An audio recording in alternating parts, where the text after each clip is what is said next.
howlgal aan inaba caadi ahayn oo ciidanka xoogga dalka Soomaaliyeed ay fuliyeen ayaa lagu naafeeyay xubno ugu sarsareeya kooxda argagixisada ee Al-Shabaab. Wararka ka imaanaya gobolka Jubbada Dhexe oo ay kooxdu si buuxda u maamusho ayaa la soo sheegayaa in hogaamiyihii iyo sidoo kale afhayeenkii kooxda Al-Shabaab Sheekh Maxamuud Cali Raage oo loo yaqaan Cali Dheere dhaawac halis ah uu qabo.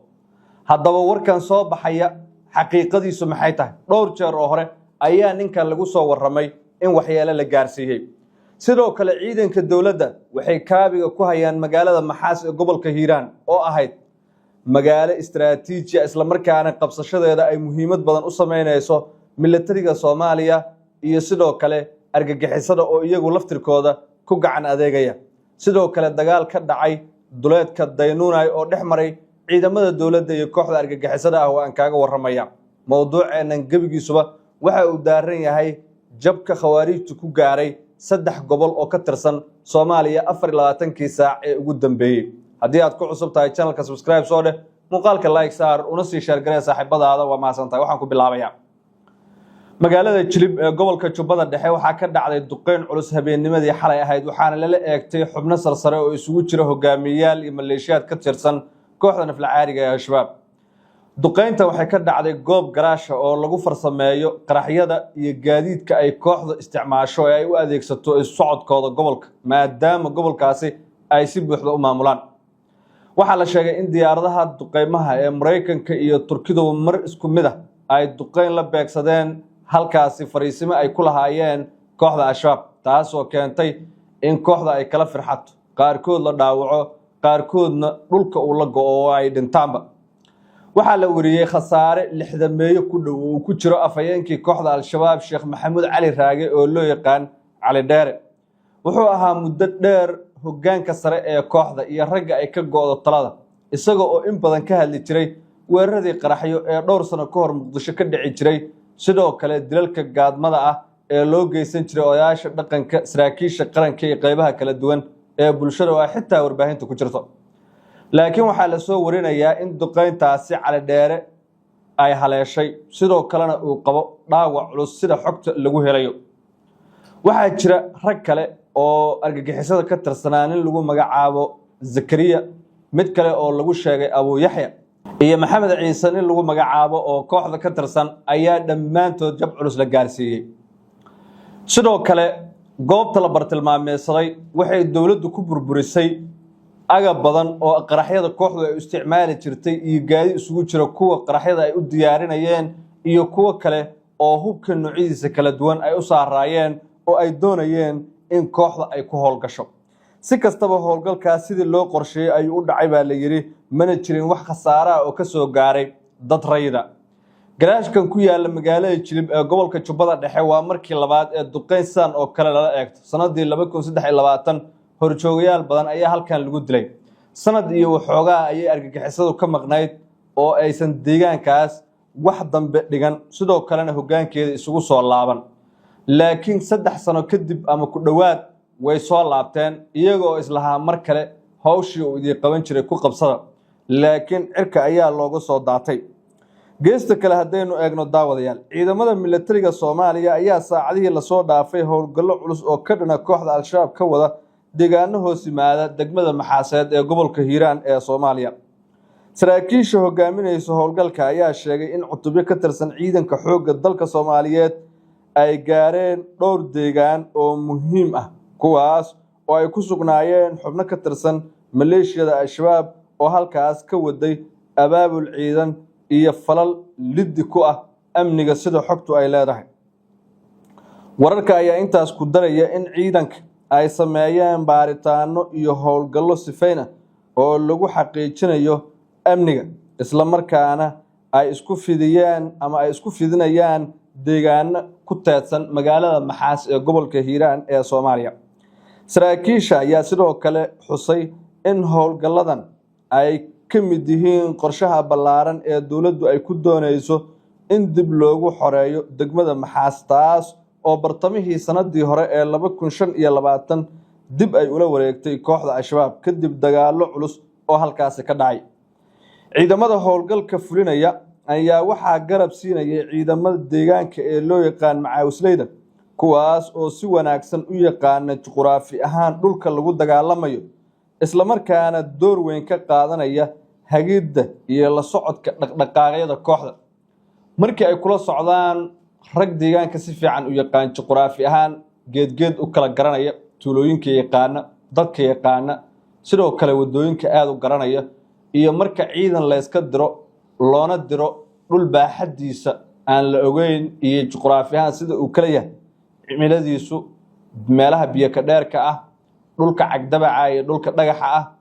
meelaha markaasi hoodka ah iyo dhulka geedgaabka ah aan kala garanayn la diro waxay noqonaysaa in howlgalkaas uu noqdo mid fashilmo inta badan laakiin haddii howlgalku ay horkacayaan rag dhulka aad u yaqaana isla markaana muddo dheer ku noolaa halkaas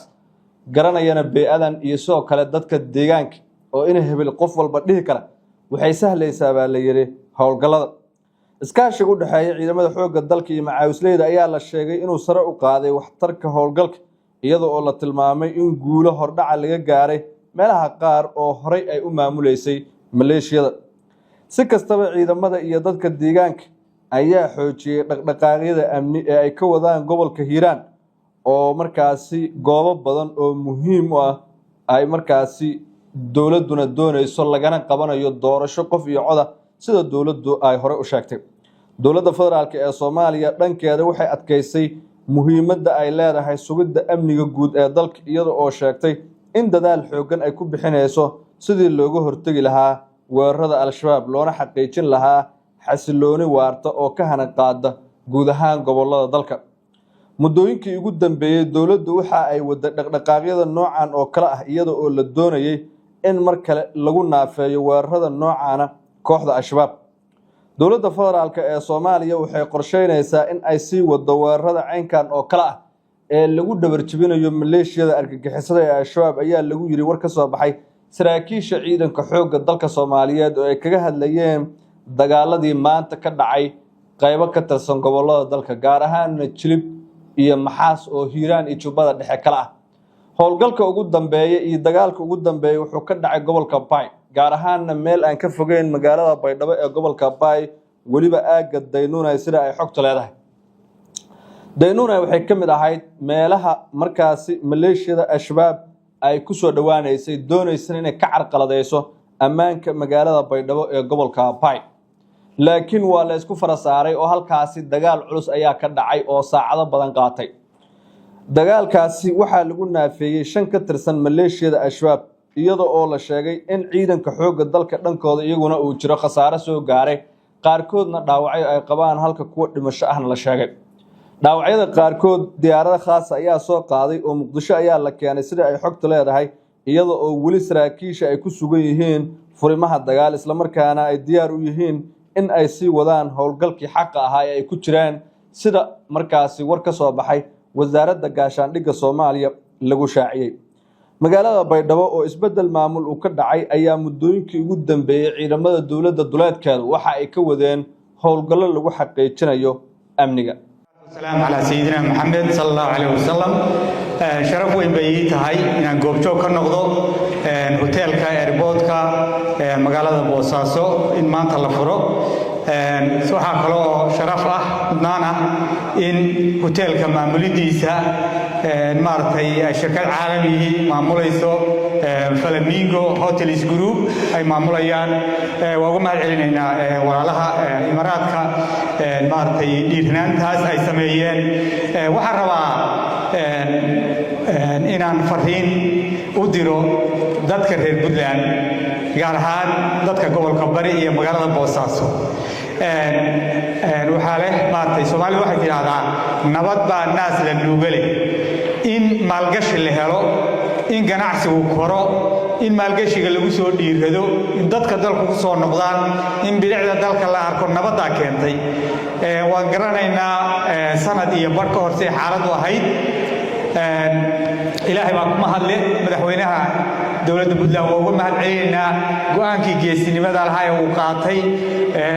oo ciidankiisa abaabulay oo shacabkiisa abaabulay oo isku tashi in cadawgii dalka halakeeyay laga qabto uu go'aan ku gaaray waxaan rabnaa markaa midhihii inooga soo baxay oo ah dhiiggii inamadeenna iyo saraakiisheena u hureen dalkani inuu ammaan helo in la wada ilaaliyo oo halkii ka sii socdo beddelkeeda in la helo maalgelin la helo isku tashi la helo shaqo abuur la helo ayaa imanaysa arrintaas nida iyo ragga la midka goobjooga badan soo ay ka sheekeynayeen anigu koleyba waxaan filayaa qiyaasihii February ay ahayd markaan imi iyadoo qof la hadlin hadii qoraxdu dhacdo baan imi iyadoo xitaa meesha la yiraahdo muxuu ahaayay aan la fadhiisan maqaayadaha aan la fadhiisanin masaajidada iyo ku soo tukato isu soo bixi aanu jirin magaalada la lugayn karin waad garanaysaan magaalada aanu dhex lugaynay maqaayadaha aanu fadhiisanay masaajidada aanu ka qodbaynay war waxa weeyaan muxuu ahaayay guntiga dhiisha iskaga dhigo muxuu ahaay qofku laba jeer dhiman maayo markuu dhimanayaaye war waxa weeyaan gobonnimaha lagu noolaado baan nidhi gobonnimadii baa lagu noolaaday waa laga dhabeeyey halkeeda ha laga sii wado yaanay dib u noqonin dalkan bilicda uu leeyahay iyo khayraadka uu leeyahay yaa maalgashi ugu filan haddii dadkeeduna u soo jeestaan ammaankana ay ka shaqeeyaan strategic partnersna ay u raadiyaan oo kala shaqaysta maalgashiga dunidu way isku tiirsan tahay farifool ma dhaqdo dal keligii wax qabsadaa ma jiro dunidu trade way isku xileeyahay haddana wuxuu noqday global village buu noqdayo yaani waxa weeye qofka alaska jooga iyo ka jooga muxuu ahaayay meesha la raas xasayn iyagoo halka kala joogay kala ganacsan karaan hadda hotelkan oo kala furayay muxuu ahaayay in la furayo la sheegay dhalinyarada dalxiiska keenta oo dibadda ka keenta oo ajnabiga keenta waxay rabeen xalay inay soo raacaan oo la soo guureeyaan anu saddexdii baan garow ka soo baxay inay ka helaan itinerary-ga qiimaha hotelka qofku 7 casho uu joogayo hadduu 5 casho joogayo muxuu qiimaha uu ku degayo qolalku qiimaha ay kala yeelanayaan maartay dhiilka loo sameyn karo bay doonayeen inay ka helaan wayna imanayaan sabtiga imanayaan ma jirin hotel sidaan oo kale qof dalxiisaha intuu yimaado ama ganacsata ahi airportka iyo hotelkii isugu qafilan yihiinoo intuu diyaaradda ka soo dego u soo lugaynayo muxuu ahaay hotelka u soo lugaynayo waa mahad ilaahi hal lagu shukriyo arrintaas nibca waliba nusqaanteeda leedahay haddaan lagu shukrin oo ilaahay loogu mahadnaqin oo la ilaashanin hadde waxa weeyaan garantii ma aha in wax walba sideeda ahaanayaan waxaan rabnaa in qayb lixaadle laga qaato in aynu maalgelin u helo bilicda iyo khayraadka dalkeena dawladnimada ayaa ina deeqda dhammaanteen kuraasta inama deeqaan inuu qof waliba madaxweyne noqdo inuu qof walba wasiir noqdo inuu qof walba barasaab noqdo inama deeqdo laakiin danta guud oo nabadda aynu isugu nimid oo aynu qof walba danta gaara uu qabsan karo kii ganacsi furanaya muxuu ahaayay kii maartay wax kala qabanaya danta guud oo degan oo stability ah oo aynu maartay ilmaheenu ay xorriyad iyo nabad iyo rayrayn ay ku aadayaan biyo kulul ku aadayaan oo badda ku aadayaan taas ayna deeqda intii markaa joogtana in lagula shaqeeyo xukunku waa meerto qofna lama dhalanin oo weligii joogi maayo laakiin inta markaa joogtana in lagula shaqeeyo barasaabka lagula shaqeeyo meeyarka lagula shaqeeyo wasiirka lagula shaqeeyo taliyaha qaybta lagula shaqeeyo wasiir ku-xigeenka lagula shaqeeyo madaxweynaha lagula shaqeeyo ammaanka isku xidhan oo chainka in la wada ilaashado waa nolosha weeyaan haddii aan la ilaashaa wactasimu bihablillahi jamiican walaa tafarraqu waa aayad quraan weeyaan war nolosha waxa lagu yahay in waxa lagu yahay muxuu ahaayay la istaageero in wada jir masaajidka sida jameecada safka loo wada gelayo suurasha iyo cilbaha loo simayo noloshu waa nooca hadduu muxuu ahaay qof walba gaar u baxo oo ana amiir anta amiir qof walba uu yiraahdo man yasuuq alximaar maartay yaa muxuu ahaayay yaa ka shaqeynaya yaa warshada ka shaqeynaya hadduu nin walba madaxweyne doonayo yaa kalluunka soo dabaya hadduu nin walba uu rabo inuu wasiir noqdo dunidu saa uma shaqeeyo sunnada kownigii sidaa maaha waxaan rabnaa oo idinku waaninaynaa oo maarta waxgaradkii dalkan iyo magaaladan aad tihiin in nabadda quruxda badan dalka bilicda quruxda badan leh cid dunida haysata ay yar tahay inaynu ku fara adeegno ka shaqaysano ku soo dhaweyno dadka maalgashiga inala sameeynay waliba xilligii adka dadkii keen garab taagan hal fariin waxaan u dirayaa dadka Soomaalida hal fariin waxaan u dirayaa dadka reer Puntland Soomaalida horta waxaan u dirayaa muxuu ahaa waxa leeyahay dantimooge maraduuga kaliite Puntland waxa ku soo duushay muxuu ahaa argagaxiso ku soo duushay dowladda federaalku ay ka mid ahayd oo dhiig iyo dhacaan u hurtay oo iyadu dhiigii inamadeeda xamar ku geysay caalamka filla Soomaaliya ku geysay waa u soo gurmad weydii dowladihii u soo gurmaday Imaaraadka iyo Mareykanka kow ka ahaa oo buuraha calmiska duqeynaya argagixisadii gashay muxuu ahaa ISIS duqeynayay marka la soo qaado marka dad aan wax dani u gelin dana kala hayn ba waxay yiraahdaan Puntland waxay xulfo la tahay Imaaraadka haday xulfo la tahay waayo danteeda ku jirta inay xulfo la ahaato waa inay ilaashataan dantaa inay ilaashataan baa la idinka rabaa social media markay ka qaylinayaan kuwii markaynu ISIS la dagaalameynay in dacaadeeyo lahaa diyaaradaha ka kaca Suudaan lagu soo duqeeyo in la jibiyo maaha waa in afka la jibiyo weeyaan waa uga mahad celinaynaa muxuu ahaayay dadka reer Puntland marka waxa la rabaa inay mabda'a ilaashadaan dadka Soomaaliyeed waxa la rabaa inay saa u ogaadaano inay dadka Puntland gashay inay Imaaraadka xulfo nool noqoto ganacsiga ku xiran Soomaaliyeed dhamaantii ammaanka Puntland baa ku xidhmay inay xulfo la noqoto danta Puntland baa gashay danta Geeska Afrika gashay danta Soomaaliyeed baa gashay qof walba sida kiniinka u liq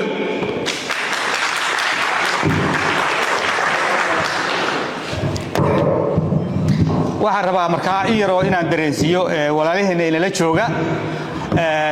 on behalf of the Ministry of Sport, Youth and Tourism, I would like to express our sincere gratitude to the United Arab Emirates for this continued support to the Puntland government across various sectors, including security, defense, investment and trade. The United Arab Emirates decision to support the Puntland's defense force during the challenging period of the ISIS conflict was both timely and commendable. This support has played a significant milestone and a role in the strengthening stability and resilience in the region. We deeply appreciate this partnership and look forward to further continue التعاون. هذه أكبر ما سنتين.